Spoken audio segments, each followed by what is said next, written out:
All right, so hopefully by now everybody had a chance to do this section on your own, and you are coming here for either questions you didn't understand or to just check your answers. So this is the 310 group section, and it's going to start off with an application problem, and it says the members of an intramural softball team decide to get a custom t-shirt made. There are 2 screening shops in town that they can choose from.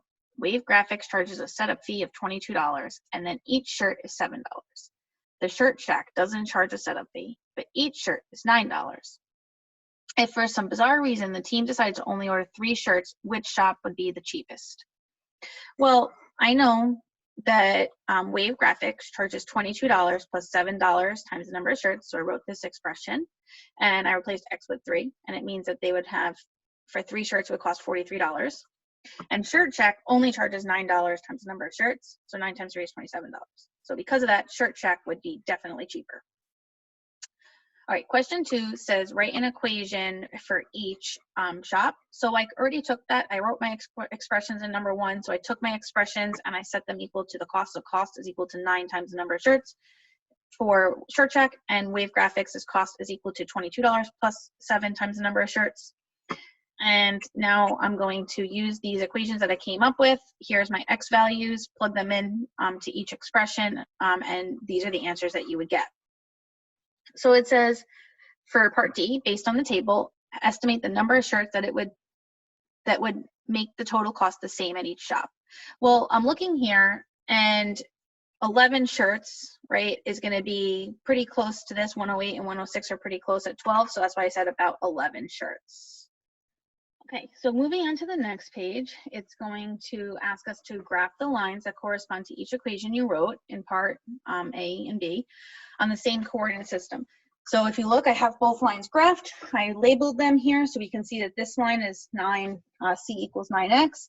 And if we look, that starts at the origin because it doesn't have a y-intercept, and each one has a slope of 9. This next line is C equals 22 plus 7x. The y-intercept is 22, and it goes up, has a slope of 7. And it says, what quantity does the height of every point on each line represent? And that represents the cost of the shirts. And the point where the graph crosses is where the 2 heights are the same. What does this represent in the problem? This represents the cost where the 2 shops are equal. So let's see, we're looking at the height. This is where they cross. That's about where the 2 shops are equal. So based on your graph, estimate the number of shirts that will lead to the same cost at each shop. Well, if you look at my graph, they crossed at about 9, because here's 8, here's 10, so it's somewhere in the middle, about 9. And just remember, your graph should be pretty close, but if you made your scale a little bit different than mine, you might have like a little bit off because the graph's not perfect. But according to my graph, it's 9, and that's how you would be graded. Okay. So now it says, let's solve this algebraically. So I'm going to take my 2 equations, I set them equal to each other, and I'm going to bring my variables together. And just note, I want to bring the 7 over to the 9, because if I brought the 9 to the 7, there would be nothing left here, so that's not going to help us. So 9 minus 7 is 2x, bring the 22 down, divide 22 by 2 gives us 11, which means that x is 11, which means that really it should be 11 shirts for the cost to be the same. So my graph must be off by a little bit. Let's solve it for y. I chose this equation because I thought it was easier, but you can choose the other one too. You get the same answer. 9 times 11 is 99. And what will the cost be for the shirts found in part I? It would be $99. So 11 shirts would cost $99. All right. So now, number 3. It says the Shirt Shack operates on a daily fixed cost plus a variable cost that depends on the number of shirts screened in one day. The total cost for screening 260 shirts on Friday was $1,015. The total cost for screening 380 shirts on Saturday was $1,345. What is the fixed daily cost? What is the cost to screen a shirt? Well, first we had to find what are the 2 things we're trying to find, and let's assign the variables. So X is going to be the fixed daily cost, and Y is going to be our variable cost. And I'm going to take those variables and let's make some equations. So it says, let's pick out important things, right? The cost for screening 260 shirts on Friday was $1,000.15. So remember, we have here, Y is my variable cost, So the fixed daily cost plus 260 shirts times my variable cost is equal to $1,015.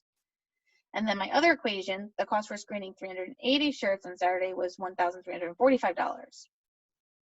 Okay, and that's where we got here. The fixed costs, because those costs are still there every day. These costs are not going to be different, plus the number of shirts that they sold times how much it costs to make them is equal to that much money. And now I'm going to take these equations, I'm going to solve them. So first thing is, I solved this first equation for x. And this is different than how we've done it before, because typically we would have solved it for y. But think about, why do you think I solved this one for x and not for y? Well, do you notice how x is by itself? So since x is by itself, to solve for x, all I had to do was bring the 260 over, which is why x is equal to 1,015 minus 260y. And I'm going to take this expression and I replace it into x in the second equation. So I have 1,015 minus 260y plus 380y is equal to 1,345. Then I combine these two variables together and I got 120y. Solve this equation and we get y is equal to 2.75. Then I took my answer of 2.75, plugged it into y in my first equation, solved it, and got x is 300. What does that mean? It means that the daily fixed cost is $300 and each shirt costs $2.75. Okay, so I did this. Did you get it? I didn't put the answer down. I want you to solve it, try and solve it. I wrote the two equations there so that you have the setup of them. Let me know if you have any questions. And again, this is a hard topic, so please reach out to me. Let me know if you have any questions, and make sure you're doing that, Alex, because those will have a lot more problems for you to work on.